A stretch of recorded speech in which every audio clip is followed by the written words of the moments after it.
আসসালামু আলাইকুম। কেমন আছেন সবাই? আমরা আলহামদুলিল্লাহ খুব ভালো আছি। আমাদের গ্রাম বাংলায় একটা কথা প্রচলিত আছে না, যে যার রিজিক যেখানে আছে তার নাকি সেখানে যেতেই হবে। গত রবিবারে আমার অবস্থা হয়েছিল সেরকম। শনিবারে চিকেন বিরিয়ানি এবং সাথে বোরহানি খাওয়ার পরে রবিবারে ভেবেছিলাম একদম লাইট কোনো খাবার খাবো, বাসায় শুধু শাকসবজি, কোনো মাছও না মাংসও না। কিন্তু রবিবার সকাল থেকে প্রচন্ড মাথা ব্যথায় ভোগার কারণে কোনো রান্না বান্নাই আর করার সুযোগ হয়নি। এক দফা ঔষধ এবং মলম লাগানোর পরেও যখন কাজ হচ্ছিল না, তখন আমার হাজবেন্ড দ্বিতীয় দফা মেডিসিন দিয়ে বললো যে তুমি এটা খেয়ে রেস্ট করো ভাই, আজকে আর তোমার কোনো রান্না বান্না করতে হবে না, দুপুরে ফ্রেশ হয়ে চলো আফ্রিকান বুফে খেয়ে আসি। তার কথা শুনে আমি তো ভাই মহা খুশি। এরকম মাথা ব্যথা আমার মাসে ৩-৪ বার করে হোক। এরপরে আর কি, দুপুরে ফ্রেশ হয়ে চলে গেলাম আফ্রিকান বুফে খাওয়ার উদ্দেশ্যে। রুয়ান্ডার যানবাহনের মধ্যে অন্যতম হচ্ছে মোটরসাইকেল এবং বাইসাইকেল। এখানে স্বল্প দূরত্বে যাওয়ার জন্য আপনি মোটরসাইকেল বা বাইসাইকেল ছাড়া আর কিছুই পাবেন না। আমাদের দেশের মতো রিক্সা, অটোরিক্সা, ভ্যান কোনো কিছুই এখানে অ্যাভেলেবেল না। যেহেতু রুয়ান্ডাকে হাজারো পাহাড়ের দেশ বলা হয়, তাই এর পরিবেশগত কারণে এদেশে রিক্সা, অটোরিক্সা এগুলি চালানো আসলে সম্ভব না, যেহেতু রাস্তা অনেক প্রায় উঁচু নিচু, খুব পাহাড়ের উঁচুতে উঠতে হয়, আবার ঢালে নামতে হয়। তো এই জন্য এখানে মোটরসাইকেল ব্যবহার করাটাই বেশি শ্রেয়। কথা বলতে বলতে পৌঁছে গেলাম আমাদের গন্তব্য ট্রিঙ্কুইলিটি রেস্টুরেন্টে। এর দূরত্ব আমার বাসা থেকে সর্বোচ্চ 3 মিনিট। এই 3 মিনিটের দূরত্বে আমাকে মোটরসাইকেল ভাড়া দিতে হয়েছে এই দেশি 300 রুয়ান্ডান ফ্রাঙ্ক, যা বাংলাদেশি টাকায় 25 টাকার সমতুল্য। তাহলে চলুন আমার সাথে, দেখা যাক আজকের মেনুতে কি কি পাওয়া যায় আফ্রিকান বুফেতে, কি আছে আমার রিজিকে। আশা করছি না টেনে সম্পূর্ণ ভিডিওটি দেখবেন। আপনাদের সাথে আছি আমি Nazmun Nahar from let's go with Nazmun. Buffet মানে কি সেটা তো আমরা সবাই জানি। বুফে হলো একটি স্বপরিবেশিত খাদ্য ব্যবস্থাপনা, যেখানে বিভিন্ন ধরনের খাবার একসঙ্গে সাজানো থাকে এবং অতিথিরা তাদের পছন্দ অনুযায়ী খাবার বেছে নিয়ে পরিবেশন করেন। আফ্রিকানরা লাঞ্চের জন্য বুফেটাকেই বেশি প্রেফার করে। খাবার অর্ডার করে স্পেশাল কিছু খাওয়ার জন্য যেহেতু হাতে কিছুটা সময় নিয়ে রেস্টুরেন্টে আসতে হয়, সেক্ষেত্রে দুপুরের খাবারের জন্য বুফেটাকে বেছে নিলে স্বল্প খরচের মধ্যে সময় বাঁচিয়ে পছন্দসই খাবার খাওয়া যায়। এখানে যেহেতু starter, main course, dessert, salad ইত্যাদি বিভিন্ন ধরনের খাবার থাকে, তাই আর অর্ডার করার জন্য অপেক্ষা করতে হয় না, নিজের পছন্দ অনুযায়ী দ্রুত খাবার নিয়ে খাওয়া শুরু করা যায়। এখানে আমি প্রথমে ঘুরে ঘুরে দেখছিলাম যে আজকে তাদের মেনুতে কি কি আছে। প্লেট কাটা চামচের পাশে কতগুলো বোম্বাই মরিচ দেখে মনটা আরো বেশি খুশি হয়ে গেল। আফ্রিকানরা সাধারণত আমাদের বাঙালিদের মতো ঝাল মশলা প্রেমী না, তবে গুটি কয়েক লোক আছে যারা টুকটাক ঝাল পছন্দ করে এবং তাদের জন্যই এই আয়োজন। এরপরে দেখলাম এখানে মিক্স স্যালাড এবং রুয়ান্ডার বিখ্যাত সেই মজাদার ছোট কলা, এবং পাশে আছে সাদা ভাত, সাথে অল্প করে কিছু গাজর দেওয়া আছে, এটা শুধুমাত্রই সৌন্দর্য বর্ধনের জন্য। এরপরে যে আইটেমটি দেখতে পাচ্ছেন এর লোকাল নাম হলো মাতকি কারি। আমরা যেটাকে কাঁচা কলা বলি, রুয়ান্ডিসদের ভাষায় সেটাকে বলা হয় মাতকি।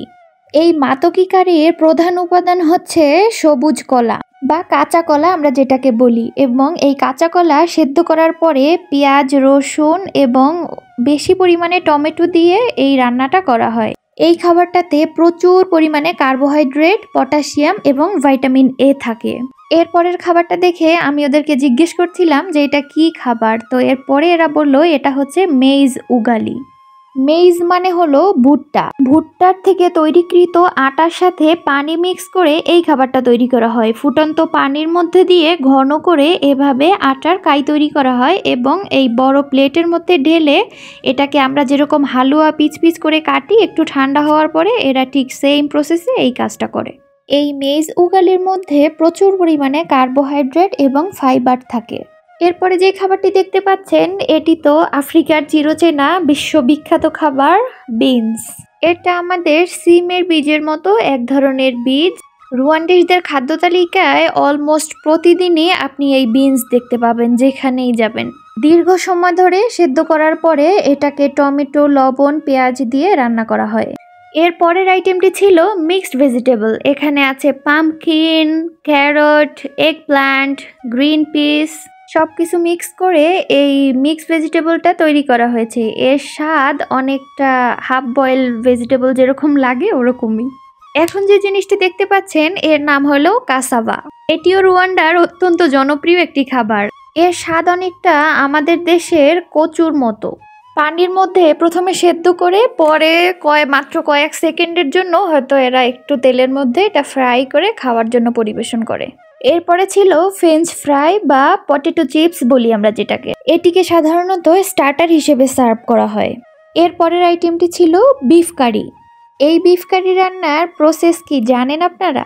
বড় একটি হাঁড়ির মধ্যে বেশি করে পানি এবং বেশি করে টমেটো দিয়ে প্রথমে এই গরুর মাংসকে সেদ্ধ করা হয়।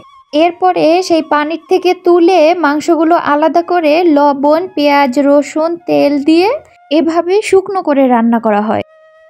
And this is last but not the least, যে আইটেমটি আপনারা দেখতে পাচ্ছেন এটি হচ্ছে ওই মাংস সেদ্ধ করার পরে যে স্টকটা রয়ে গেছে সেটির সাথে কিছু মশলা, পেঁয়াজ, কাঁচামরিচ, রসুন, তেল মিক্স করে এবং আরও কিছু এদের লোকাল বিফ কারির মশলা আছে সেগুলো মিক্স করে এই বিফ স্যুপ তৈরি করা হয়। রুয়ান্ডার বুফেতে সাধারণত আফ্রিকার স্থানীয় এবং ঐতিহ্যবাহী খাবারের একটি সংমিশ্রণ থাকে। আফ্রিকার অন্যান্য দেশের মতো রুয়ান্ডার খাদ্য সংস্কৃতিও খুবই সমৃদ্ধ এবং প্রতিটি খাবারের মধ্যেই থাকে স্থানীয় উপাদান ও ঐতিহ্যের ছোঁয়া। আজ আমরা যে রেস্টুরেন্টটিতে এসেছি এটি কিন্তু খুব নামি দামি বা কোনো হাইফাই 5 স্টার কোনো রেস্টুরেন্ট না। এটি হচ্ছে মিডিয়াম ক্লাস, সাশ্রয়ী মূল্যে পেট ভরে খাওয়ার মতো একটি রেস্টুরেন্ট। এটি যেহেতু বাস পার্কের থেকে খুবই কাছে, একদম জাস্ট বাস স্টেশনের অপোজিটে এই রেস্টুরেন্টটি অবস্থিত, যার কারণে এখানে প্রচুর লোকজন আসে এবং প্রচুর ফরেনারও এখানে আসে। যেহেতু রেস্টুরেন্টের ভিতরে ভিডিও করা রেস্ট্রিক্টেড ছিল তাই আমি শুধু আপনাদেরকে খাবারের আইটেমগুলিও দেখালাম, কিন্তু আমরা থাকাকালীনও আমরা ছাড়াও আরও কয়েকজন ফরেনার এখানে ছিল, তাই খুব হাইফাই না হলেও আমাদের এই এরিয়ার মধ্যে এই রেস্টুরেন্টটা বেশ ভালো পরিচিত। এই রেস্টুরেন্টটাতে আমাদের সবথেকে বেশি আসা হয় পিৎজা খাওয়ার জন্য। এদের পিৎজার টেস্ট জাস্ট 9/10। ভিডিওতে ভদ্রলোক আপনাদেরকে দেখাচ্ছেন আফ্রিকানরা কিভাবে বুফে খাবার নেয়। এরা সব আইটেম একসাথে নিয়ে তারপরে খাওয়া শুরু করে। এখানে খাবার নেওয়ার ব্যাপারে কোনো বাধা নিষেধ নেই, শুধুমাত্র গরুর মাংসটা ছাড়া। এই বিফ কারিটা পার পারসন 1 পিস করে নিতে পারবে, এর বেশি না। বাট অন্যান্য জিনিস আপনি যত খুশি নিতে পারেন, আনলিমিটেড। বুফেতে খাবার নেওয়ার ব্যাপারে আপনাদেরকে ছোট 2টি টিপস দেই। প্রথমে পুরো বুফে ঘুরে দেখে নেবেন, তারপর সিদ্ধান্ত নেবেন আপনি কোন খাবারটা নেবেন। এতে করে পরিমিত এবং পছন্দসই খাবারটাই আপনি খেতে পারবেন এবং পাশাপাশি অপচয় এড়াতে পারবেন। আর খাবারের শেষে ডেজার্টের জন্য পেটের কোণায় একটুখানি জায়গা রাখুন। আফ্রিকান বুফে দেখে আপনারা আবার কেউ হতাশ হয়েন না, এখানে কিন্তু আমাদের দেশের মতো হাজার রকমের আইটেম থাকে না।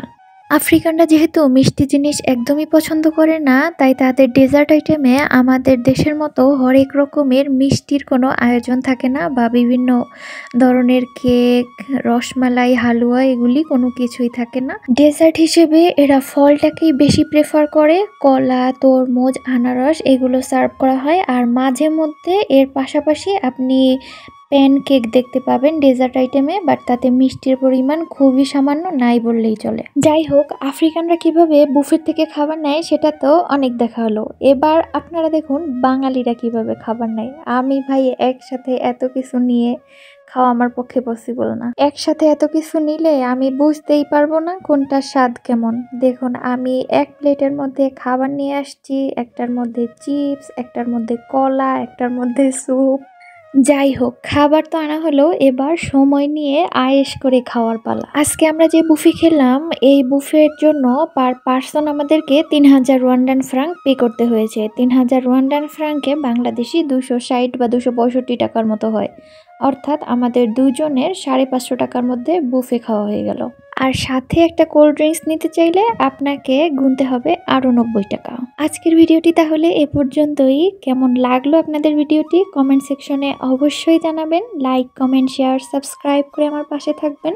আবার ফিরে আসবো নতুন কোনো ভিডিও নিয়ে। সে পর্যন্ত সবাই খুব ভালো থাকবেন, সুস্থ থাকবেন, সাবধানে থাকবেন। আল্লাহ হাফেজ, আসসালামু আলাইকুম।